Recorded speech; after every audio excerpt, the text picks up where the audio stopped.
Hello friends, आज की इस वीडियो में आज मैं कक्षा 10वीं वाले विद्यार्थियों को हिंदी सब्जेक्ट के कुछ महत्वपूर्ण प्रश्नों के बारे में जानकारी देने वाला हूं।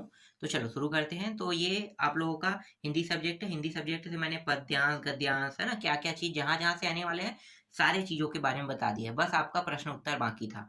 तो प्रश्न उत्तर से आपको कौन कौन से प्रश्नों को पढ़ना है, कौन से इंपॉर्टेंट कैसा प्रश्न आता है, ये जानना ज्यादा जरूरी होता है। तो इकाई जिन जिन इकाइयों को मैंने आपको बताया उन इकाइयों को आपको पढ़ के जाना है और वहीं से प्रश्न आएंगे। ज्यादा प्रश्न आपको देखने की जरूरत नहीं है। जिन इकाइयों को आपको पढ़ने के लिए मना किया गया है उन इकाइयों को आपको पढ़ना ही नहीं है। वो इकाई से प्रश्न आएगा नहीं तो कोई मतलब नहीं है उन इकाइयों को पढ़ने के लिए, है ना। तो मैं यहाँ पे आपको पुराने परीक्षा बोर्ड से दिखाता हूँ। ये अभी ये जो देख रहे हो ये 2025 का परीक्षा बोर्ड है, जबकि 2023 के जो परीक्षा बोर्ड है ये 2023 का 2024 में भी काम आए, ये 2025 में भी काम आएगा। लेकिन मैंने हर एक साल के बाद मैं परीक्षा बोर्ड ले लेता हूँ। जैसे कि ये 2025 का है तो 2025 का परीक्षा बोर्ड मैंने जानबूझ के लिया है, एक साल का गैप करके जानबूझ के मैं लेता हूँ। फिर 2026 में फिर से नहीं लूंगा, फिर 2027 में लूंगा, है ना। बदलाव नहीं होगा तो फिर बार बार आप उसे लेकर क्या करोगे ना। तो मेरा भी मानना यही है कि जब बदलाव नहीं होता है तो बार बार हमें लेने की कोई जरूरत नहीं है। प्रश्न जो है वो सारे प्रश्न एक दूसरे में रहते ही हैं। जैसे ये पुराना है तो पुराना और नया परीक्षा बोर्ड में एक दो प्रश्नों का डिफरेंस रहता है, बाकी ज्यादा कुछ डिफरेंस नहीं रहता। सारे प्रश्नों को उठा के दे दिया जाता है। तो जैसे कि देखो ये इकाई 2 से है, इकाई 2 से यहाँ पे मैंने नंबर टिक कर दिया। जैसे कि यहाँ से प्रश्न आएंगे तो कितने नंबर के प्रश्न आ सकता है। जबकि अगर यहाँ पे मैं इसमें टिक करता तो एक तो टिक करने में समय लगता और कितने नंबर के प्रश्न आपको देखने को मिलेगा किन किन अध्यायों से, ये आपको इसमें बाद में मैं बताता। और यहाँ पे जबकि क्या है, इसमें पहले ही टिक है। हालांकि मैं इसमें भी वैसे ही करूंगा, आप लोगों को बाद में बताऊंगा। देखो ये जो नर्मदा का उद्गम अमरकंटक है, यहाँ से मैं कुछ और महत्वपूर्ण टॉपिक ढूंढ रहा था और भी ज्यादा, जिसके आने के चांसेस 100% हो। मैंने पहले ही आप लोगों को बताया था ना कि जब मैं प्रश्न आपको बताऊंगा तो बाद में मैं आप लोगों को और प्रश्नों को सॉर्ट करके बताऊंगा। मतलब बहुत सारे ऐसे प्रश्न हैं जिसको हटा दिया जाएगा और फिर कुछ प्रश्नों को फिर वहां पे रखा जाएगा। अभी आप लोग पूरा प्रश्नों को पढ़ो, जितना दिया गया है इंपॉर्टेंट के तौर पे उन सभी को आपको पढ़ना होगा। लेकिन बाद में क्या होगा, बाद में जिनके आने के चांसेस नहीं के बतौर होता है उसे हटा दिया जाता है। तो ऐसा मैं हर साल करता हूँ। तो अभी मैं आपको सजेस्ट यही करूंगा कि अभी आप लोग सारे प्रश्नों को पढ़ो। देखो ये नर्मदा का उद्गम अमरकंटक से संबंधित है ना। तो इसमें अगर इंपॉर्टेंट प्रश्न देखोगे तो ये सारे प्रश्न इंपॉर्टेंट हो रहे हैं। चलो नए परीक्षा बोर्ड से बता देता हूँ, क्योंकि अभी पुराने परीक्षा बोर्ड है उसमें बहुत ज्यादा डिफरेंस है। तो देखो जैसे कि यहाँ पे नए परीक्षा बोर्ड में ये इंपॉर्टेंट हो गया, है ना, ये इंपॉर्टेंट हो गया। इस अध्याय से दो दो नंबर के प्रश्न आते हैं तो दो दो नंबर के हिसाब से आपको तैयारी करना है। और ये क्या 4 का भी आता है, 2 और 4 का आता है। तो ये जो प्रश्न है ये तो दो दो नंबर के थे। जैसे कि ये है 2 नंबर का, ये है 2 नंबर का, ये भी है 2 नंबर का। ठीक है, दो दो नंबर के प्रश्न हैं। व्याख्या व्याख्या तो बंद हो गए हैं, पहले आते थे व्याख्या, अब व्याख्या बंद हो चुका है। डायरेक्ट प्रश्न आता है। जैसे कि यहाँ पे 2 नंबर का प्रश्न ये हो गया, है ना। तो 2 नंबर के प्रश्न में ये आपको देखने को मिल सकता है। ये जो प्रश्न है ये ये भी 2 नंबर 4 नंबर में ये प्रश्न आया था कि पिछले साल, नहीं ये वाला नहीं आया था, ये वाला आया था। हाँ ठीक है, ये देखो 2024 में ये भी 2 नंबर में आया था। तो ऐसे प्रश्न बहुत सारे हैं ना। यहाँ से एक प्रश्न उठाएगा ही उठाएगा इस अध्याय से, 2 या 4 दोनों में से किसी में भी उठा सकता है। ये प्रश्न जो है ये नया प्रश्न है। मैकल किन 2 पर्वतों के संगम में है, इसको पूछा गया था। ठीक है, ये सारे प्रश्न पूछे गए थे। तो ये जो है ये नया प्रश्न है। जो प्रश्न इस परीक्षा बोर्ड में नहीं रहेगा वो प्रश्न बुक से आएगा। और भाई बुक से जो प्रश्न रहेगा वो तो आप लोगों को बुक से ही मिलेगा उसका जवाब। तो इसलिए ये कहना गलत है कि कुछ प्रश्न मैंने बताया ना कि परीक्षा बोर्ड से हमेशा 85 से 90% तक के जा सकते हैं। 80 से 85 मैं कहता हूँ, मैं 90 तक नहीं जाता। 80 से 85% जो है परीक्षा बोर्ड से आता है। 15% जो प्रश्न है वो बुक के अंदर से आता है। और 5%, अब 15 मत कहो 10 कहो, और 5% प्रश्न जैसे गद्यांश पूछ दिया तो वो तो बाहर आ गया ना, बाहर से आपका निबंध भी बाहर से आ जाता है। तो कह सकते हो कि 5% के आसपास मैं ले सकता हूँ जो बाहर से आता है। बाकी सारे टॉपिक जो है वो आपके बुक से ही होते हैं। तो ऐसे ही ये प्रश्न है, ये दोनों प्रश्न जो है ये दोनों दो दो नंबर के हैं और ये दोनों प्रश्नों को बाहर से पूछा गया, मतलब बुक के बाहर से। कहने का मतलब इस परीक्षा बोर्ड से बाहर से, है ना, बुक से पूछा गया है। अब देखो दो दो नंबर में जैसे कि ये सोनमुड़ा क्या है पूछ सकता है, ये 2 नंबर में इसको पूछ सकता है, 2 नंबर में ये पूछ सकता है, यहाँ भी 2 नंबर में पूछा जा सकता है। फिर बड़े प्रश्नों को देख लेते हैं। ये 4 नंबर के, क्योंकि इस अध्याय से 2-4 के आते हैं। ये भी 4 नंबर का प्रश्न है, 4 नंबर के लायक है। तो 2 प्रश्न यहाँ पे 4 नंबर का आपको दिखाई दे रहा है। फिर यहाँ पे देखो मैं मजदूर हूँ, यहाँ से भी प्रश्न आते हैं। तो यहाँ से जो प्रश्न आएगा वो कितने कितने का रहेगा उसके हिसाब से देखना होगा। तो मैं अभी आपको एक ही सजेस्ट करूंगा कि यहाँ पे अभी जितने भी प्रश्न है ना उन सभी को पढ़ लेना। इतना समय तो नहीं लगेगा ना, जिन जिन टॉपिकों को बस मैंने आपको छोड़ने के लिए कहा है उन्हीं उन्हीं टॉपिकों को छोड़ना, बाकी टॉपिकों को छोड़ने की जरूरत नहीं है। अब मैं मत दूर से मुझे दूसरे परीक्षा बोर्ड से चेक करना पड़ेगा कि कौन कौन से प्रश्न एग्जाम में आते हैं। जैसे ये है, ये दिखाई दे रहा है, ये प्रश्न तो आता ही आता है ना, तो ये प्रश्न हो जाएगा, इंपॉर्टेंट के तौर पे इसको ले सकते हो। ये प्रश्न इंपॉर्टेंट हो रहा है, ऐसे प्रश्न नहीं आते, ये फालतू होता है, ऐसे प्रश्न कभी भी एग्जाम में नहीं आते, ऐसे प्रश्नों को नहीं पढ़ना है। इसी तरीके से देखते हैं और कौन सा प्रश्न है जो नहीं आते एग्जाम में। जैसे कि यहाँ पे ये फालतू प्रश्न है, ये भी नहीं आता है, ऐसे प्रश्न एग्जाम में नहीं आते हैं। और देखो मजदूर नहीं होते तो हमारी दुनिया का विकास, ऐसे भी प्रश्न नहीं पूछा जाता है, मतलब ये पूरा फालतू है। ये 7वां प्रश्न भी फालतू प्रश्न है, ऐसे प्रश्न को भी नहीं पूछा जाता है। देखो यहाँ पे मैंने आपको ऐसे ही बता दिया कि किस टाइप के प्रश्न एग्जाम में आते हैं, ये प्रश्न आते हैं, ठीक है। कौन कौन से प्रश्न आते हैं, कौन कौन से नहीं आते हैं, मैं आपको यहीं पे बता, देखो ऐसे भी प्रश्न नहीं पूछे जाते हैं, तो इसको भी टिक लगाने की जरूरत नहीं है, फिर इसको टिक लगा लो। फिर इसके बाद 11वां देखते हैं। 11वां जो प्रश्न है वो भी एग्जाम में नहीं आते, ऐसे प्रश्न नहीं आते इसके, ख ख भाई कितनों भी कण कर लो, 11वां नहीं आएगा तो क्यों इसको पढ़ोगे, फालतू फालतू आपका टाइम वेस्ट है। और मजदूरों की दीनहीन दशा का वर्णन अपने शब्दों में करिए, देखो ऐसे प्रश्न नहीं आते, ये तो पता है ना कि मजदूर जो होते हैं उसकी स्थिति क्या होते हैं। आप लोगों ने सुना होगा कि बहुत से लोग जो होते हैं वो बाहर जाते हैं और बाहर जाके बड़े बड़े बिल्डिंगों को निर्माण में काम करते हैं, तो वो लोग क्या है, वो एक एक प्रकार का मजदूर तो ही है ना। तो मजदूरों का मतलब समझ में आ गया क्या होता है। जैसे मिस्त्री का कोई काम चल रहा है, वहां पे ईंटें ईंटें ढोने का काम, रेती गिट्टी सीमेंट ढोने का काम जो करता है वो क्या कहलाता है, मजदूर कहलाता है। तो उन्हीं मजदूरों की दशा के बारे में बताना है, जिनके पास जमीन नहीं होता है, रोज की जिंदगी जीते हैं, मतलब डेली कमाते हैं और खाते हैं, ये सारी क्या है, मजदूरों की दशा है। अगर ऐसे प्रश्न पूछा जाता है तो आपको इसी तरीके से जवाब देना है। और ये क्या है, जमीन और मजदूर लेखा की समानताएं बताइए, ये प्रश्न भी छोड़ दो, ऐसे प्रश्न नहीं आते। फिर इसको टिक कर लो, ये प्रश्न इंपॉर्टेंट है। ये क्या है, कश्मीर का नाम सुनते ही आपके मन में क्या छवि उभरती है, ये प्रश्न इंपॉर्टेंट तो नहीं है लेकिन चलो इसको ले लेते हैं, ये अलग टाइप का प्रश्न था इसलिए उसे टिक करना पड़ा। और ये प्रश्न इंपॉर्टेंट है, इसको टिक कर लेते हैं। और चौथा क्या है, 2 वाक्यों को ध्यान से पढ़िए और पढ़ने के बाद क्या बताना है भाई, नहीं आता ऐसा प्रश्न को हटा दो सीधा। ऐसे प्रश्न अगर आपको दिखाई देता है ना इस टाइप के बकवास बकवास, तो इसकी उसको स्किप मार देना है ना, ऐसे प्रश्न एग्जाम में नहीं आते। जैसे कि अपनी अपनी बीमारी से कौन कौन सा प्रश्न आ सकता है, तो देखते हैं यहाँ से 4-4 नंबर के ज्यादातर प्रश्न आते हैं। तो 4-4 नंबर के प्रश्न में कौन कौन सा प्रश्न इंपॉर्टेंट है, देखो छोटे टॉपिकों में भी 4 नंबर के प्रश्नों को दे सकता है। तो जैसे कि ये प्रश्न हो गया, 2 नंबर 2-2 नंबर मिला के दे सकता है ना, ये ऐसे प्रश्न तो आता ही नहीं, इसको तो हटा देना। ठीक है, ये प्रश्न भी नहीं आता, इसको भी हटा देना। चौथा को टिक कर लो, 5वां को टिक कर लो। फिर दीर्घोत्तरी प्रश्न में आते हैं, 5वां 6वां भी तो था ना, मैंने 6वां को टिक किया कि नहीं, चौथा 5वां 6वां, नहीं 6वां को हटा दिया मैंने, मैं वो जमीन वाला जो टॉपिक था ना वो उसका था तो उसको हटा दिया है, चलो अलग कर दो। हाँ, अब इसके बाद यहाँ पे देखो दीर्घोत्तरी में सब 4-4 नंबर के प्रश्न हैं, 4 नंबर में ऐसे प्रश्न आते हैं। और यहाँ से ये दोनों प्रश्न नहीं बन रहा है, देखो ये दोनों प्रश्नों को पढ़ोगे आपको कोई मतलब ये प्रश्न आएगा ही नहीं, तो फालतू फालतू आपका समय वेस्ट होगा। तो ऐसे प्रश्नों को पढ़ना ही नहीं, जो आता ही नहीं है उनको पढ़ना ही नहीं है। फिर देखो माटी वाली को देख लेते हैं, माटी वाली से कौन कौन से प्रश्न आपके एग्जाम में आ सकते हैं। तो माटी वाली जो है वो बहुत महत्वपूर्ण अध्याय है, तो इन महत्वपूर्ण अध्यायों में देखते हैं कि ये जो पहला प्रश्न है ये इंपॉर्टेंट है, दूसरा प्रश्न है ये भी इम्पोर्टेंट है, इसको भी टिक लगा लेना और पढ़ना भी है।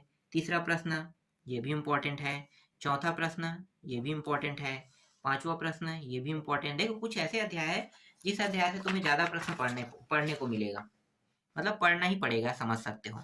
ठीक है, ये भी इम्पोर्टेंट है। फिर दीर्घोत्तरी से ये प्रश्न भी इम्पोर्टेंट हो गया, दूसरा प्रश्न क के बाद ख भी इम्पोर्टेंट हो गया, दूसरा ये भी हो गया, तीसरा प्रश्न भी है बांध बनाने वाला है ना। माटी वाली अध्याय जो है बहुत मजेदार और बहुत इंटरेस्टिंग अध्याय है, तो इससे तो बहुत सारे प्रश्न आपको देखने को मिलेगा। फिर ये चौथा, इस टाइप के प्रश्न एग्जाम में नहीं आते, ऐसे प्रश्न भी एग्जाम में नहीं आता, तो भाई इन प्रश्नों को आपको क्या करना है, पढ़ना ही नहीं है। और नहीं ये 6वां प्रश्न एग्जाम में आएगा, इसलिए इसको हटा दो, आता ही नहीं है। फिर देखो ये घीसा वाला, तो घीसा वाले जो अध्याय 5 है उससे कौन कौन से प्रश्न आपको पढ़ना है। तो चलो बता देता हूँ। ये पहला आपको टिक करना है, दूसरा टिक कर लेना है, तीसरा प्रश्न भी टिक कर लेना है, चौथा प्रश्न को भी टिक कर लेना है और ये पांचवा प्रश्न को भी टिक कर लेना है। 5 प्रश्न हो गया। छठवा छोड़ दो, छठवा के चांसेस कम है, ऐसे प्रश्न एग्जाम में नहीं आते हैं। सीधा 7वां प्रश्न देखो। देखो जो प्रश्न कोई सेंस नहीं बनाता वैसे प्रश्नों को पढ़ने की जरूरत नहीं है, वो एग्जाम में आता ही नहीं है। फिर यहाँ पे 7वां प्रश्न एग्जाम के लायक है ना, 7वां और 8वां, हाँ ठीक है, 7वां भी हो गया, 8वां भी हो गया। इसके बाद दीर्घ उत्तरी में देखो, ऐसे प्रश्न भी कोई सेंस नहीं बनाता है तो इसको पढ़ना नहीं है, ठीक है। दूसरा प्रश्न भी सेंस नहीं बनाएगा, भाई इतना बड़ा प्रश्न कौन देगा, कोई नहीं देता है। एग्जाम में ऐसे बड़े प्रश्नों को नहीं दिया जाता है, बड़े प्रश्नों को सोल्यूशन आपको करना ही नहीं है। तो ये भी बड़े प्रश्न, ये भी नहीं आता, ऐसे प्रश्न भी एग्जाम में नहीं आते हैं, तो इन प्रश्नों को हटा देना है। हाँ, जो आता है वो ये है, 5वां प्रश्न, 6वां प्रश्न ले लेना और एक प्रश्न और है, ये 7वां प्रश्न, ठीक है, इसको भी टिक कर लेना। ऐसे प्रश्न आते हैं। फिर पुरस्कार को देख लेते हैं, पुरस्कार में कौन कौन से प्रश्न आपको देखने को मिल सकता है पुरस्कार वाले अध्याय से।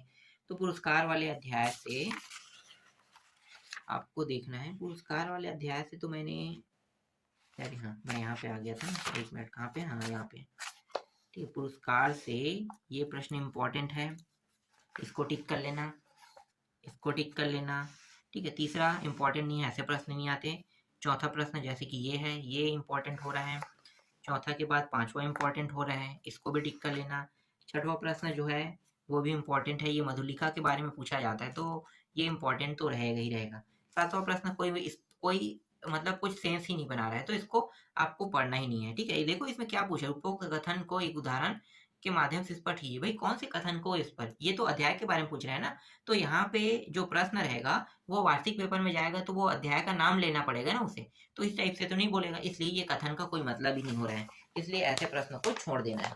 इसी तरीके से ये प्रश्न भी वैसा ही है, ये भी कोई कथन नहीं बना रहा है, ठीक है। इसके बाद देखो सातवां भी नहीं हो गया ना, 7वां, 8वां भी हो गया। फिर 9वां को देखो, 9वां जो है इम्पोर्टेंट है, 10वां इम्पोर्टेंट है। फिर दीर्घोत्तरी में देख लेते हैं, दीर्घोत्तरी में ये प्रश्न जो है वो इम्पोर्टेंट है, ठीक है, दीर्घोत्तरी में प्रश्न इंपॉर्टेंट है। फिर मधुलिका संबंधित ये भी बड़ा प्रश्न है और ये भी कोई सेंस नहीं बना रहा है, और ये तीसरा जो प्रश्न है वो भी कोई सेंस ही नहीं बना रहा है, तो सेंस नहीं बनाएगा तो ऐसे प्रश्न को छोड़ देना है। हाँ, इसके जो ये कथा वस्तु है, चरित्र चित्रण है, इसके बारे में जरूर पूछ सकता है, तो इनको देख सकते हो। और ये जो है पुरस्कार कहानी के आधार पर मधुलिका के 3 चरित्र का वर्णन कीजिए, ये आया था 2024 में, लेकिन इस साल इसके आने के चांसेस कम हो गया है क्योंकि ये अध्याय जो है मधुलिका संबंधित है, तो मधुलिका के बारे में ही ज्यादातर पूछा जाएगा। फिर यहाँ पे देखो, अमर शहीद वीर नारायण, अमर शहीद वीर नारायण के बारे में जो टॉपिक है उसको देखना है ना हमें, तो इसमें कौन कौन से प्रश्न है, तो ये काफी इंटरेस्टिंग टॉपिक है। पहला टिक कर लो, दूसरा, तीसरा, फिर चौथा, 5वां, दीर्घोत्तरी प्रश्न क्रमांक 1, दीर्घोत्तरी प्रश्न क्रमांक 2, ये 3, देखो इसमें सबको टिक करना पड़ रहा है ना, 4 और ये 5, पांचों को टिक करना पड़ रहा है। देखो तो इसमें पांचों प्रश्न इंपॉर्टेंट है भाई, जिसमें इंपॉर्टेंट नहीं है, जिनको छोड़ना है वो मैंने पहले ही आप लोगों के लिए छोड़ दिया है, तो सब इंपॉर्टेंट थे। अब देख लेते हैं छत्तीसगढ़ की लोक कलाएं, तो छत्तीसगढ़ की लोक कलाएं वाले में भी बहुत सारे टॉपिक जो है इंपॉर्टेंट है, तो इसको भी देख लेते हैं। जैसे ये पहला हो गया, ठीक है, पहला कुछ सेंस नहीं बना रहा है, 1 नंबर के प्रश्न में आएगा ये। दूसरा जो है ये इंपॉर्टेंट है, तुरतुरिया के बारे में पूछा जाता है, तुरतुरिया मोस्ट इंपॉर्टेंट प्रश्न है। फिर ये चौथा प्रश्न भी इंपॉर्टेंट है। इसी तरीके से ये 5वां भी इंपॉर्टेंट आपको हो जाएगा, 6वां भी हो जाएगा, देखो 7वां भी हो जाएगा, और ये 8वां भी इंपॉर्टेंट हो रहा है यहाँ पे। और कौन से प्रश्न इंपॉर्टेंट है वो भी देख लेते हैं। देखो 8वां के बाद ये 9वां इंपॉर्टेंट है, इसको भी टिक कर लो।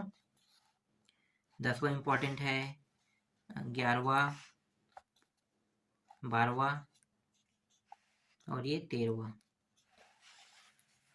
के बाद ये 14वां प्रश्न भी इंपॉर्टेंट है, इसको भी टिक कर लेना है। 15, 16, देखो इतने सारे प्रश्न इंपॉर्टेंट रह गए, जबकि ये छोटे छोटे प्रश्न हैं। अब देखते हैं दीर्घोत्तरी में, ये पहला प्रश्न इंपॉर्टेंट हो गया दीर्घोत्तरी में। दूसरा प्रश्न को आपको टिक करना ही नहीं है क्योंकि ये कोई भी सेंस नहीं बना रहा है, तो इसको हटा दो, ऐसे प्रश्न नहीं आते। फिर ये जो पद्म भूषण से संबंधित है तो ये कई बार पूछा जा चुका है, तो हम पूछने के हिसाब से इसको देख रहे हैं, ठीक है। 2024 के बीसेट में भी आ चुका है, तो इम्पॉर्टेंट प्रश्न है। बाकी ये जो प्रश्न ये कोई सेंस नहीं बना रहा है तो इसको छोड़ देना है। और ये जो पांचवा प्रश्न है ये भी कोई सेंस नहीं बना रहा है, तो इसको भी छोड़ देना है। इसके बाद आते हैं 9वां में, मरिया। मरिया मरिया प्रथा, ठीक है, मरिया भात वाला है ना, ये वही अध्याय है ना, मरिया भात। चलो आगे देखो, इसके बाद इसमें दो नंबर में, 2 नंबर के तो नहीं आता, 4 नंबर का आता है यहाँ से। तो ये हो गया इम्पोर्टेंट, ये हो गया, ये इम्पोर्टेंट है, ये इम्पोर्टेंट है। ये भी बहुत मजेदार अध्याय है ना, इससे भी इम्पोर्टेंट प्रश्न जो है वो आते हैं, तो इसको भी अच्छे से देखना है। ये भी आ गया, ये आपका 8वां प्रश्न भी इम्पोर्टेंट हो गया। फिर दीर्घोत्तरी में कुछ ऐसे प्रश्न हैं जिनकी संभावना तो कम है, लेकिन देखना तो पड़ेगा हम लोगों को, ठीक है। तो दीर्घोत्तरी जो है वो पहले दीर्घोत्तरी प्रश्न हुआ नहीं करते थे, लेकिन अब डाल दिए हैं। तो इसमें ज़्यादा से ज़्यादा लोकोक्तियाँ दिया हुआ है, ठीक है। लोकोक्तियाँ बहुत कम चांस है इसके आने के, 1 नंबर के प्रश्न में आ सकता है, और लोकोक्तियाँ बहुत सरल होते हैं। मैं इसको हटा देता हूँ, ये कोई इतना इम्पोर्टेंट टॉपिक नहीं है, इसको तो ऐसे ही बनाया जा सकता है। फिर आते हैं एक था पेड़ एक था ठूठ में आते हैं, ठीक है। एक था पेड़ एक था ठूठ में से कौन कौन से प्रश्न आपको देखना है, जैसे कि ये प्रश्न है इम्पोर्टेंट में, इसको आपको देखना है। दूसरा प्रश्न ये इम्पोर्टेंट है, तीसरा भी इम्पोर्टेंट है, चौथा को भी आपको पढ़ना है, और ये जो 5वां है तानाशाह वाला, ये भी आपको पढ़ना है। ये पाठ वाला जो दिया है ना, ऐसे प्रश्न तो एग्जाम में आते नहीं, तो इसको छोड़ दो, तुरंत स्किप मार दिया करो ऐसे प्रश्नों को। फिर ये जो दूसरा प्रश्न है आपका, इसको देख लेना है, और ये तीसरा प्रश्न है, इसको देख लेना है, ये इंपॉर्टेंट प्रश्न है। फिर आगे बढ़ते हैं अगले अध्याय की ओर। तो मैं लेखक कैसे बना, इस अध्याय पे आते हैं। तो मैं लेखक कैसे बना में देखते हैं कौन कौन से प्रश्न इंपॉर्टेंट है। तो एक तो आपका ये प्रश्न इंपॉर्टेंट हो गया पहला। फिर दूसरा देखते हैं, दूसरा इंपॉर्टेंट है क्या, नहीं, ऐसे प्रश्न नहीं आते इसके। देखो, कथात्मक या कोई चीज पूछ रहा है जो फालतू के है, उसको पूछा नहीं जाता, तो ऐसे प्रश्नों को हटा देना है, ठीक है। ये तीसरा देखना है, चौथा, और ये 5वां। इस पेज से आपको 6वां देखना है, कहाँ है भाई 6वां, ये रहा। और दीर्घोत्तरी प्रश्न क्रमांक आपको 1 को देखना है, और दीर्घोत्तरी प्रश्न क्रमांक 2 जो है वो पूरी तरीके से फालतू है, देख लो, ये पढ़ोगे तो आपको पता चल जाएगा। इस पाठ के लेखक ने अपने लेखक बनने के पीछे बहुत सारे कारणों को स्वीकार किया है, उन कारणों को लिखे। तो देखो, ये कोई सेंस बना रहा है इस पाठ के, अगर इसके अलावा प्रश्न पत्र में अगर ये आता है तो इस पाठ कहेगा क्या, नहीं कह सकता ना, ये कौन सा पाठ है बताना पड़ेगा, इसलिए ऐसे प्रश्न एग्जाम में नहीं आता है। इसलिए जो सेंस नहीं बना रहा है उन प्रश्नों को छोड़ देना है आपको। इसके बाद आते हैं जेब कतरा में। जेब कतरा से कौन कौन से प्रश्न इंपॉर्टेंट है, तो उसको भी लगा लेते हैं, ठीक। ये प्रश्न इंपॉर्टेंट है, दूसरा इंपॉर्टेंट है, तीसरा, और ये चौथा भी इंपॉर्टेंट है। इसमें और प्रश्न है, इसमें ज्यादा प्रश्न तो नहीं है, 5वां छोड़ दो, सीधा 6वां देख लेना, ठीक है, ये 6वां। फिर आते हैं गोधली में, यहाँ से कौन कौन से प्रश्न इंपॉर्टेंट है उसको देख लेते हैं। तो इसमें जितने भी प्रश्न हैं उन सभी को देख लेना, इसको भी पढ़ लेना, इसको भी, ज्यादा नहीं है, 3-4 प्रश्न है, 3 और ये 4 ही प्रश्न है, ठीक है। 3 प्रश्नों को देखना है। इसके बाद ये जो अध्याय है, ये गद्यांश वाला टॉपिक तो खत्म हो गया। अब पद्यांश वाला देखते हैं, पद्यांश से भी प्रश्न है।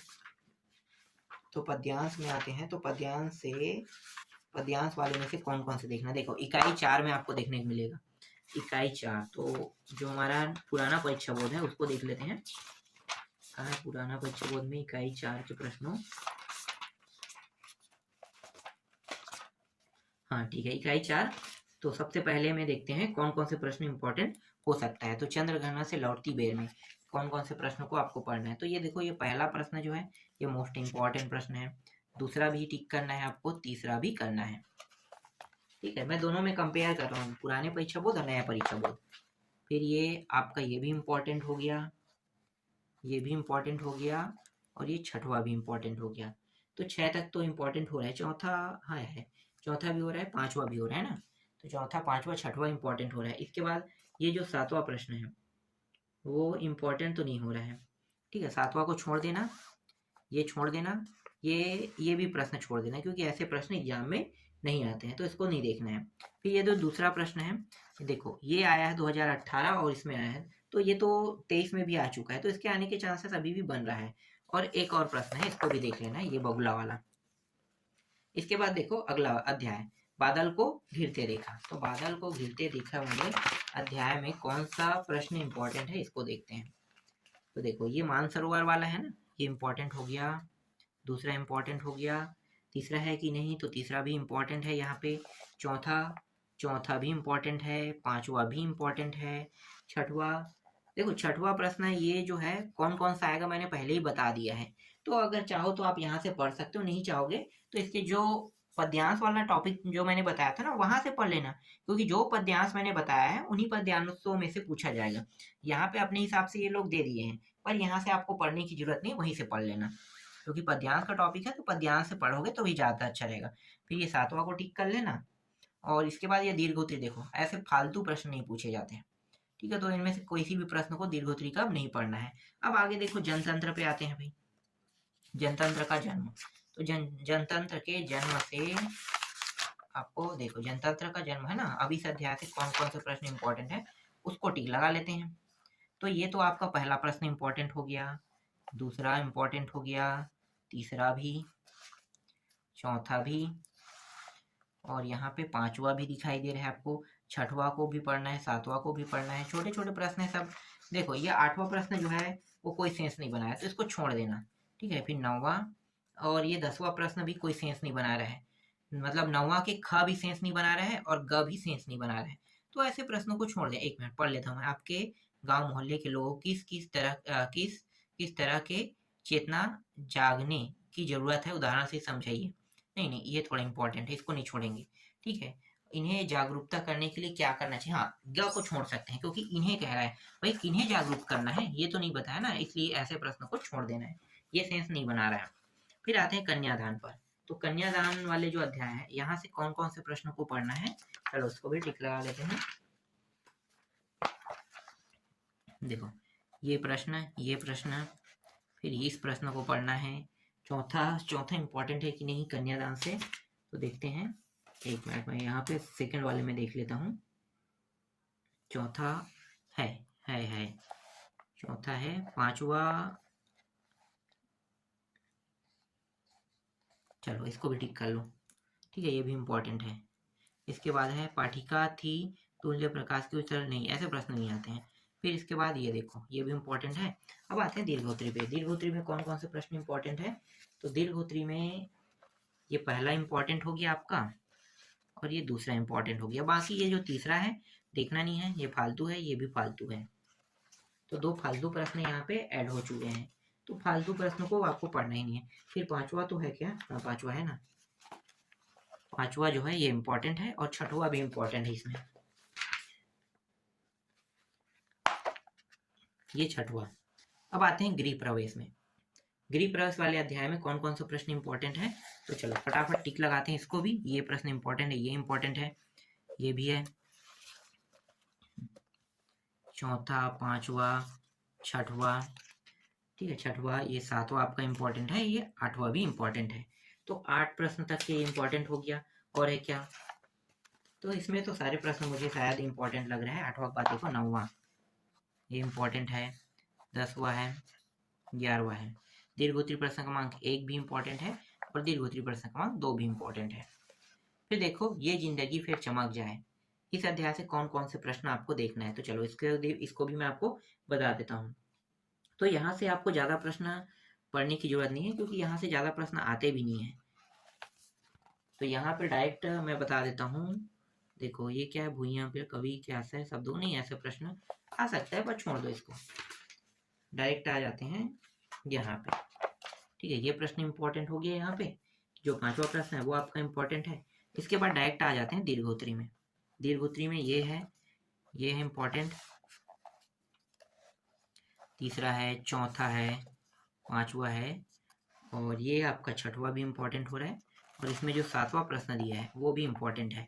मतलब दीर्घोत्तरी प्रश्न से ही आपके एग्जाम में यहाँ से प्रश्न आ सकता है। बाकी जो पिछले प्रश्न मैंने दिखाया था ना, जिनको मैंने टिक नहीं किया, वो आने के चांसेस नहीं के बतौर है। इसके बाद देखिए सील के भरे हुए छंद, यहाँ से कौन कौन से प्रश्न आ सकते हैं, चलो इससे भी मैं आपको बता देता हूँ।